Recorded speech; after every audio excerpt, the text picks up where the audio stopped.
So today we complete our journey from DNA to RNA to protein. And the final step on that journey is the process of translation, the actual building of a protein or a polypeptide. So the basic concept of translation is that we are trying to link together amino acids in a very specific sequence. Those amino acids must be delivered one at a time by these delivery trucks, which are tRNA molecules. Each tRNA molecule, as it comes in, has an anticodon, a 3-nucleotide sequence like CCG, that must pair up successfully with a codon, which is also a 3-letter sequence, on the messenger RNA. So if the codon is GGC, the anticodon will be complementary to that, CCG, and that ensures that the correct amino acid is going to be added to the chain in the correct spot so that we build this protein correctly. And all of this is taking place, this interaction between tRNAs and mRNA is taking place within a ribosome. Okay, the triplet code refers to the fact that each codon on the messenger RNA codes for one specific amino acid. So UUU codes for phenylalanine, guanine, uracil, guanine codes for valine, guanine, cytosine, guanine codes for alanine, and so forth. This code is universal. It's the same in every species, plants, animals, bacteria, you name it, all use the same code. So UUU codes for phenylalanine in a human. UUU codes for phenylalanine in an E. coli bacteria cell. It's a universal code. The code is also redundant but unambiguous. It's redundant because you can have multiple different codons that all code for the same amino acid.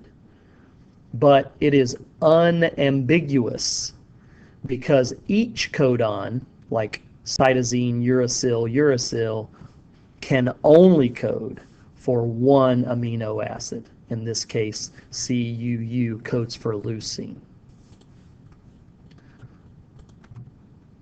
Now, how do we know this code? I mean, how was it figured out?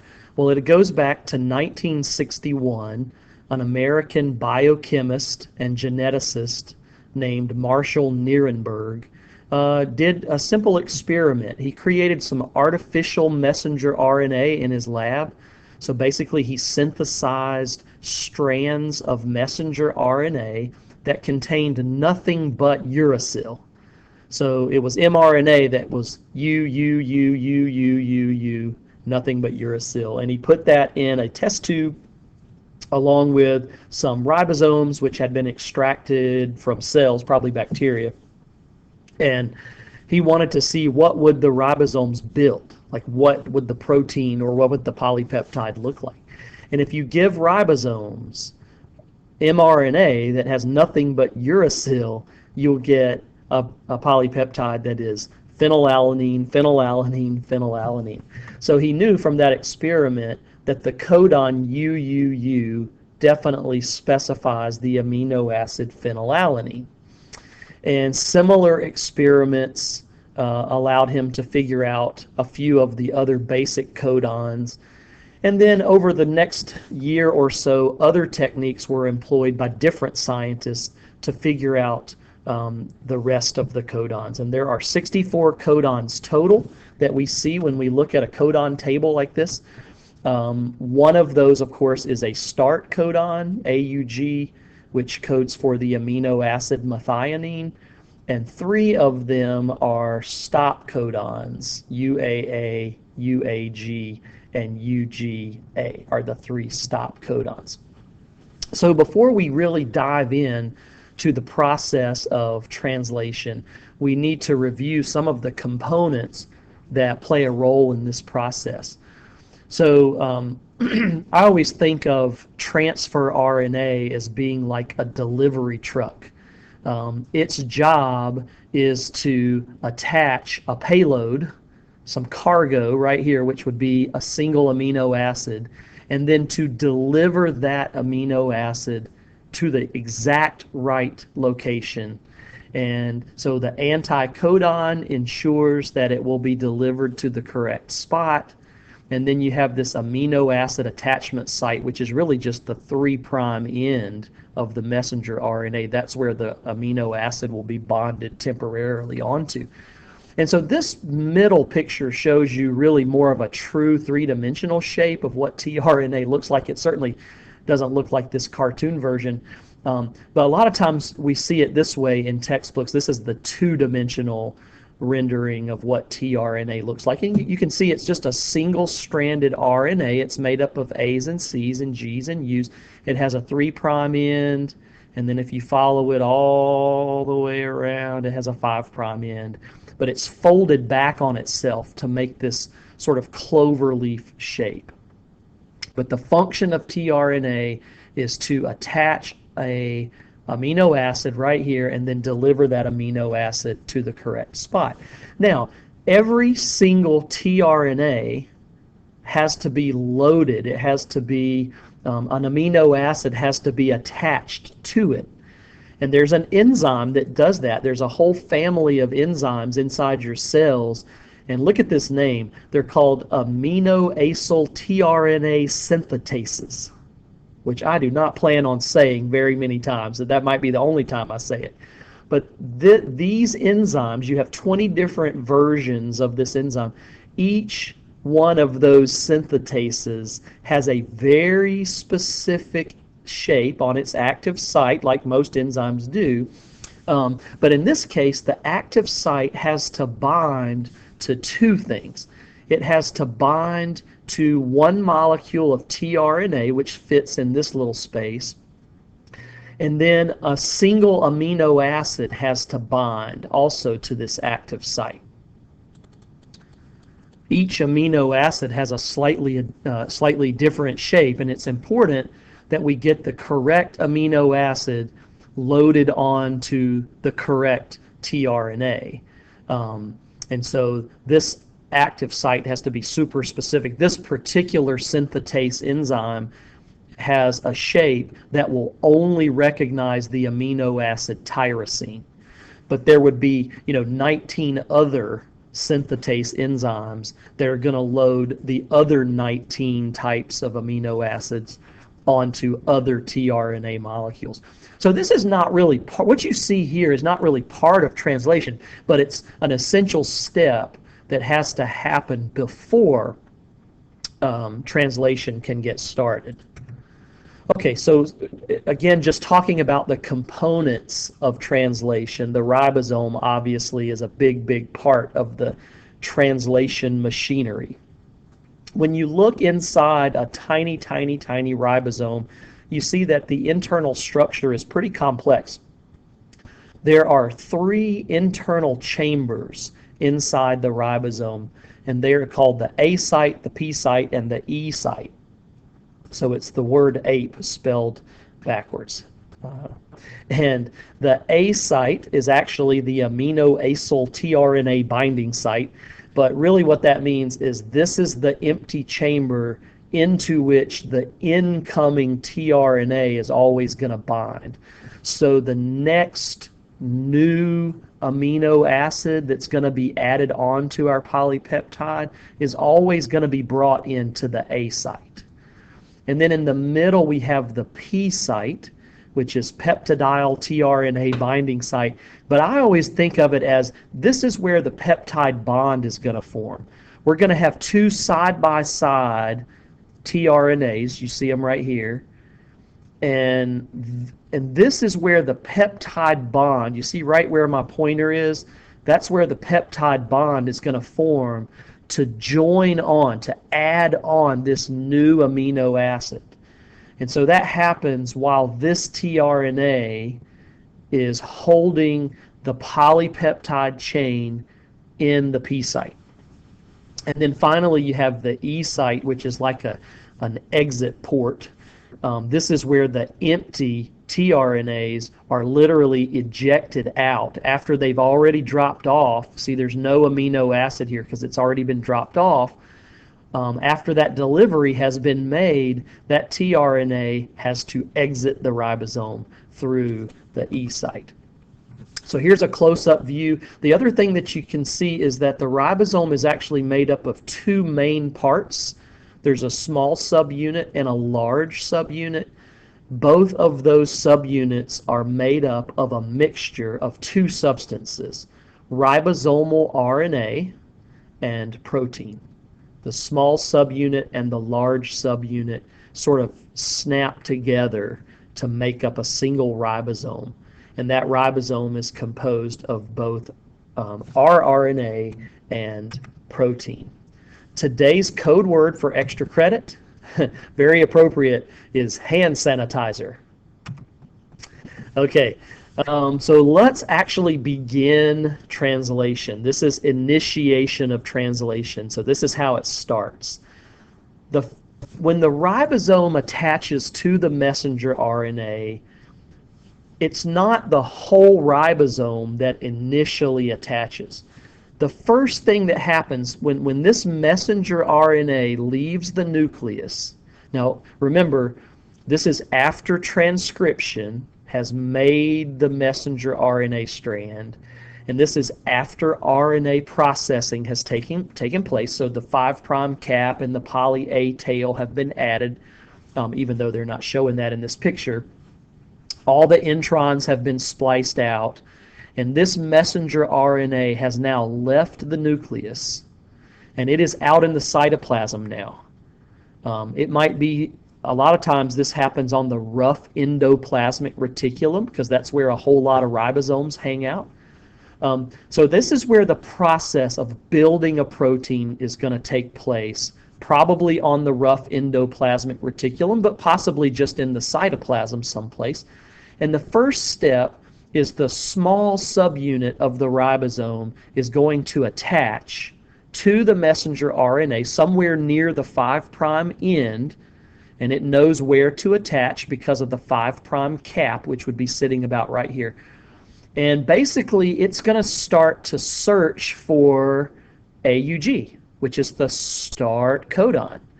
And when that AUG is found, the small subunit will stop, and the very first tRNA will come in and bring the first amino acid methionine.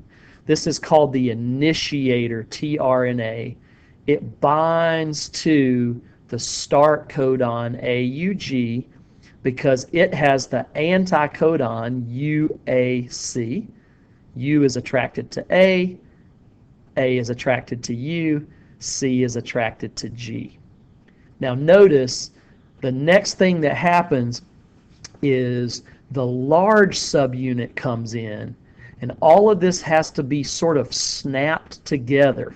Everything has to bind together to form the fully functional ribosome, and this takes some energy. This step requires energy, and instead of getting the energy from ATP like you might expect, in this particular case, and actually several times during translation, the energy comes from a molecule called GTP, guanine triphosphate. So there's a hydrolysis reaction, GTP gives up a phosphate group, and that releases enough energy to make this step happen, and we've actually officially begun translation. Notice the A site is still empty, so now we're going to have an incoming tRNA bringing in another amino acid, and so it's going to come into the empty A site. Now we're going to have two side-by-side amino acids. We're going to have the polypeptide chain here, our brand new amino acid that was just brought in to the A site. Notice that once again in this step a little bit of energy is required. to help this tRNA bind to the A site, and that energy comes once again from guanine triphosphate instead of ATP. So something really important is going to happen right here. So we're going to form a peptide bond, a covalent bond, between the polypeptide chain and this new amino acid that was just brought in. This is actually a dehydration synthesis. So if you really wanted to get technical here, there is an OH group that's removed from the polypeptide. There's a hydrogen that's removed from the new amino acid, and that forms water. So water is released in this step, and then a peptide bond forms. But when that happens, when that peptide bond forms, what that does is it breaks this bond right here in between the polypeptide and this tRNA, and it transfers this whole polypeptide chain over to the A site. And I think you'll be able to see that in the next picture. Yeah, so you see how this whole polypeptide now transfers over to the tRNA that's in the A site. And this is a good time for me to remind you that every time you have an incoming tRNA that's trying to come into the A site, you might have 20 or 30 or 100 different tRNAs, and they're all trying to deliver an amino acid to this spot. But they're all going to be rejected except for one, because only one tRNA has the correct anticodon to match up with this codon. And again, if the codon is GGC, the only letters that are going to pair up with that are C, C, G. GGC pairs up with CCG. And that means that we're going to get the correct amino acid delivered to this spot. So that's called codon recognition. It's a very important part of the process. So once we form this peptide bond, we're going to add this amino acid onto the polypeptide, and this whole polypeptide is now going to transfer over here, right here, to this tRNA, which is still in the A site. The P site tRNA is now empty, and so we need to get rid of it. It's already made its delivery. So what's going to happen next is this whole messenger RNA, the entire strand, is going to literally shift over in this direction. So it's going to shift basically from right to left. And what that's going to do, it's going to move this empty tRNA to the E site so it can be ejected, and it's going to move this tRNA to the P site, which is going to shift the whole polypeptide down one notch. And it's going to leave the A site open. We're going to have an empty A site, and we're going to be ready to receive another tRNA. So this process of shifting down is called translocation. And so this is what it looks like after everything has shifted over now. So the empty tRNA shifted over to the E site, and it gets ejected. And the tRNA that used to be sitting here has now shifted over to here. So here's our polypeptide that we're still building. And then we've got an empty A site, which is now going to be ready to receive another incoming tRNA. And so the process just keeps repeating. Every time this messenger RNA slides down one notch, it opens up the A site. It allows us to receive another new incoming tRNA, and that allows us to add another amino acid to this polypeptide. So every time this sequence of events happens, the polypeptide is getting a little bit longer because we're adding an amino acid to it every time. And not just any amino acid, we're adding the exact, correct, specified amino acid so that we're building this polypeptide correctly. Sometimes I forget to point this out, but notice that there are a couple different places in this process where, again, GTP has to provide a little bit of energy. So this is the process of building a protein is an endergonic process. It has to have an energy source, and that energy is coming from GTP. Okay, so how does this all come to an end? Well, if the mRNA continues to slide over one codon at a time, eventually this whole mechanism is going to arrive at a stop codon. At some point, the empty A site is going to be sitting right on top of a stop codon. And remember, there are 3 of those. So it could be UAG, it could be UAA sitting right here, or it could be UGA.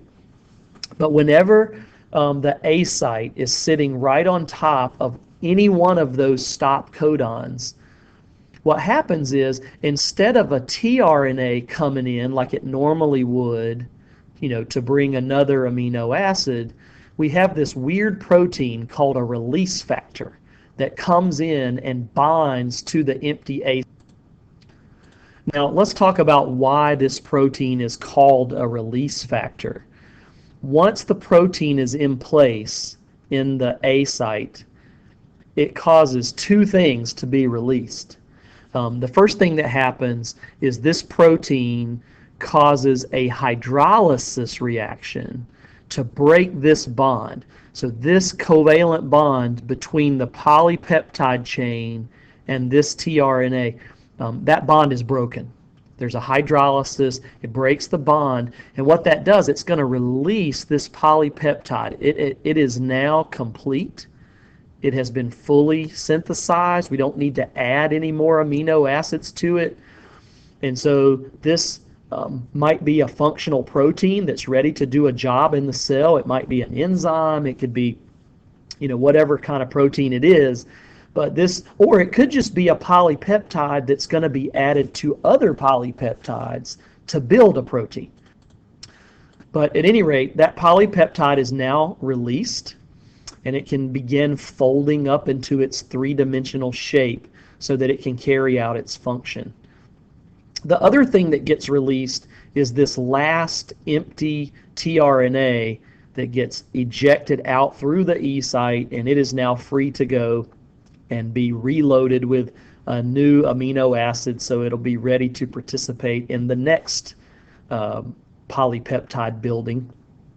And now we have reached the end of the translation process. So the next thing that happens is some energy from GTP, once again, is used. There's actually a couple of GTPs that give up their phosphates, and that provides a little burst of energy that allows the entire translation mechanism to disassemble.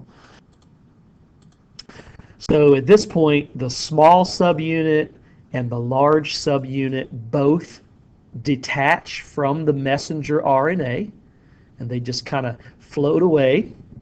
The release factor detaches, and the process of translation is now fully complete. Now, before I leave you today, just a quick review of how to properly use a codon table. So I have here a template strand of DNA. So this would be the template strand of the gene. And it says for you to determine the correct amino acid sequence based on this DNA strand. Now, the first thing we need to do, of course, is to do transcription. So we need to transcribe this DNA template to create a messenger RNA strand that is complementary to it. So RNA polymerase would read T and put down the complementary RNA base, which would be adenine. It would read A, put down a U, T, put down an A, and we're going to end up with a messenger RNA that is complementary to the DNA template strand. C is complementary to G, G is complementary to C, and so forth. Now, If you're going to build a polypeptide from this, you need to think like a ribosome. What would a ribosome do? Well, if it's a real ribosome, the small subunit would attach to the 5' end, which would be this end, and it would start searching for AUG. And once it finds AUG, now the reading frame is locked in, and so it's now going to read 3 bases at a time, starting with AUG. So I always like to kind of mark off my codons so that I don't lose track of where I am. And now we can use the codon chart. So AUG, of course, is the start codon, but it also codes for the amino acid methionine. CGA is the next codon. CGA is right there. It codes for the amino acid arginine. And then we have UUG, which is UUG right there. That codes for the amino acid leucine. Then we have UGC. UGC is right there. It codes for cysteine. And then UGA, as you see, is a stop codon. So that is the completed polypeptide that is based off of this gene. That's a review of how to properly use a codon table. I love this picture from the Biology in Focus textbook because it shows the whole process from start to finish. This is the whole process of how a gene works in a eukaryotic cell. And it starts with the process of transcription. We have RNA polymerase, which has bound to the gene at the promoter, and RNA polymerase is building a messenger RNA strand based off of the template strand of the DNA. And then because this is a eukaryotic cell, before this messenger RNA leaves the nucleus, we have some business to take care of. We have some RNA processing that needs to happen. So we've got to add a poly A tail, and on the other end, we can't quite see it, but we would be adding a 5' cap. We're going to have a spliceosome splicing out an intron here, another spliceosome splicing out an intron here. Remember those SNRPs, which play a role in that splicing mechanism. And when all the introns have been removed and all of the exons have been spliced together, the final mature messenger RNA is going to snake its way through this nuclear pore and be released out here to the cytoplasm. And a lot of times those messenger RNAs end up somewhere on the rough endoplasmic reticulum. A small subunit is going to attach to the 5' end. The initiator tRNA is going to come in. The large subunit is going to attach. And one by one, the codons on this messenger RNA are going to be read one codon at a time. The tRNAs are going to deliver their amino acids one at a time to the A site so that we can add amino acids to this polypeptide. And that, of course, is the process of translation. And there's a lot of detail in this picture. We can even see the amino acyl tRNA synthetases. Remember, their job is to put the amino acids onto the tRNAs. The amino acids have to be loaded onto the tRNAs before they can come down and make their delivery. So here you have it, the whole process, transcription, RNA processing, and translation in one beautiful illustration.